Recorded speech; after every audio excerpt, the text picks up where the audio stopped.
Well, what do we have here? Looks like we have some fruit.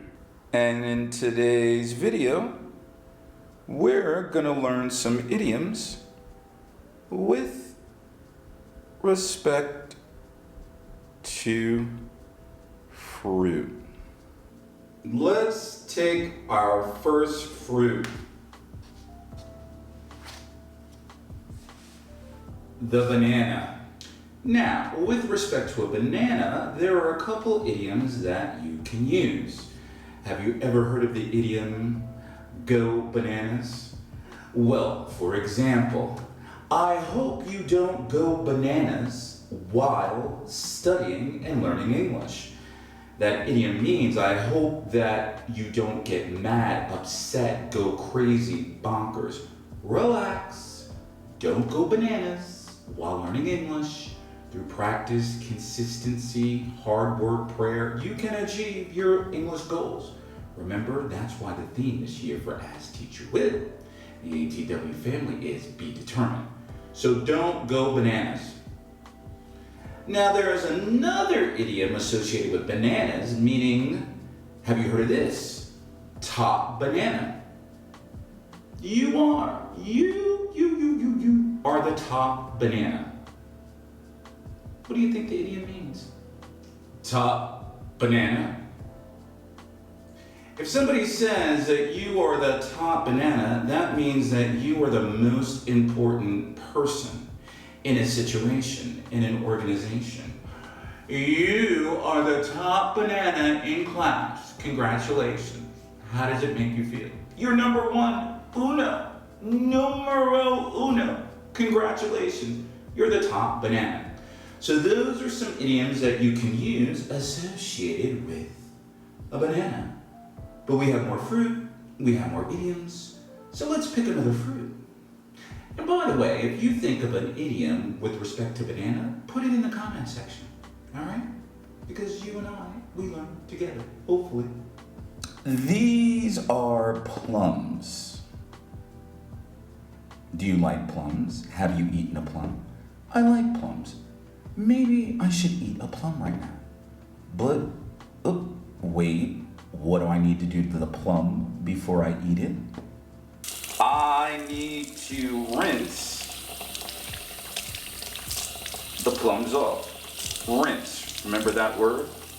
That was from a previous video.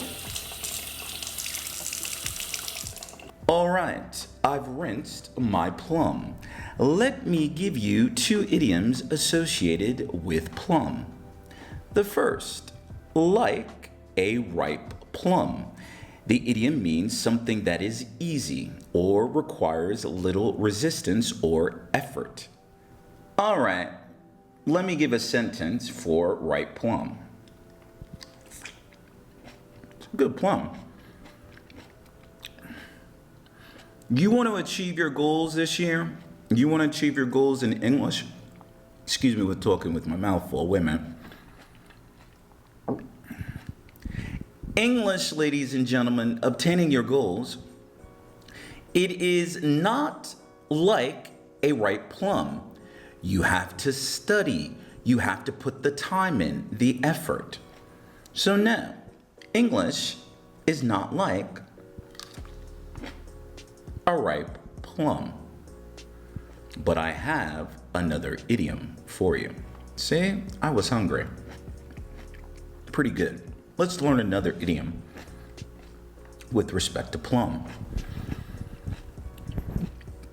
Have you ever heard of the idiom plum job? You have the plum job. Is teaching a plum job? What job do you think is a plum job? You can let me know in the comments section below. But what does plum job mean? When you think of plum job, I want you to think about a job that is very lucrative, rewarding, particularly from a financial perspective, or something that is held in high esteem, that is considered very posh, very fancy, very admirable. So I don't know, Do you think teaching is a plum job? Let me know in the comment section below. But we have more fruit, so now we have to do more idioms. Grapes. These happen to be seedless grapes, and they're different colors of grapes. But I'd like to teach you 2 idioms associated with grapes. One is sour grapes. For example, I just think it's a case of sour grapes. Ignore that person. Well, sour grapes means is that when a person tries to put another person down, make them feel bad intentionally. Listen, it has nothing to do with you. You just keep achieving your goals, doing what you need to do. It's a case of sour grapes on their part. Don't let that person steal your joy. And you know what? You just might want to give them a grape. Pray for them. Maybe they're just having a bad day.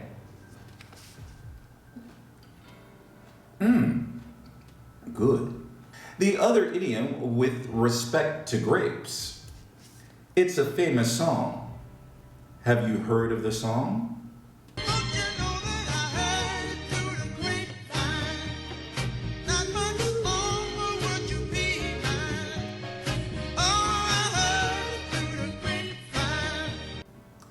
Through the grapevine. That's right, it's a famous song. I heard it through the grapevine. For example, I heard through the grapevine that you're getting promoted.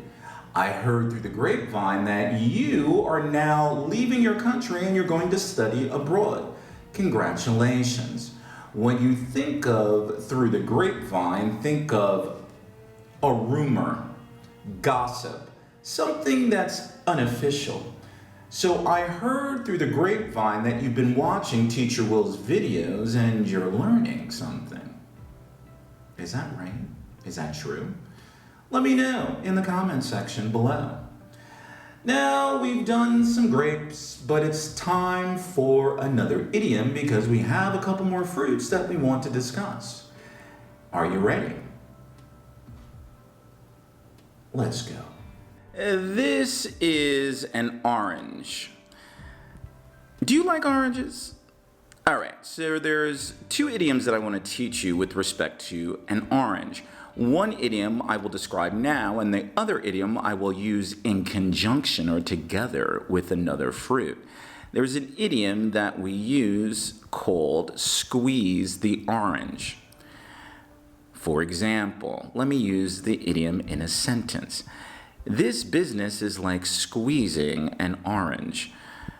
At the end of the day, the more they squeeze, the more they will get orange juice.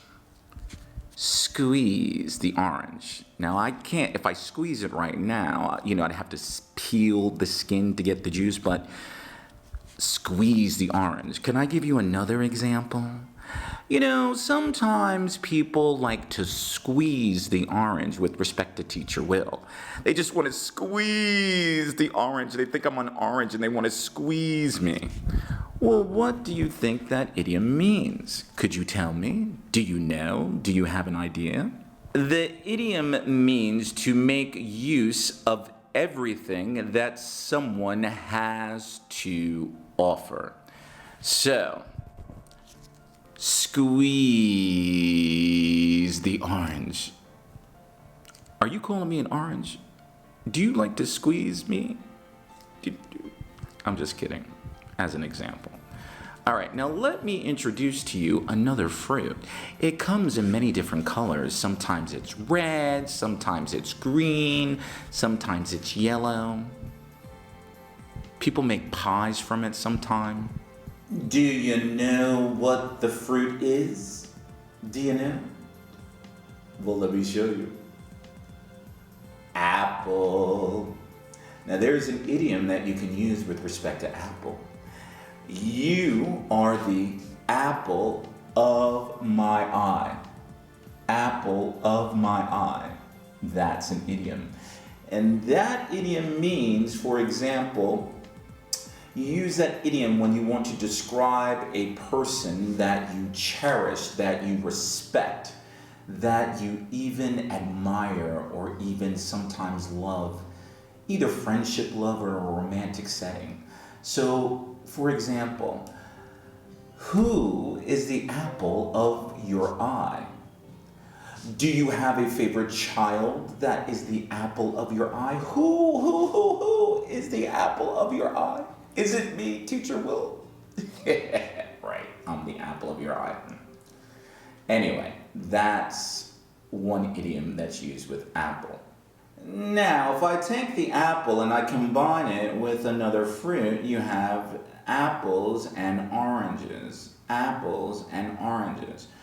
Well, for example, I could sit back and say, you know what? Love and hate are like apples and oranges.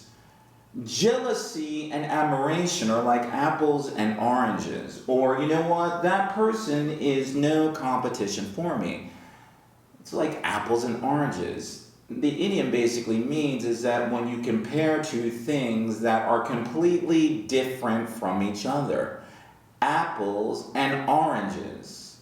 So for example, if you are looking for a type of, I can't use that sentence. Okay. I gave you enough sentence. I was going to use a sentence with respect to relationships, but I was like, nah.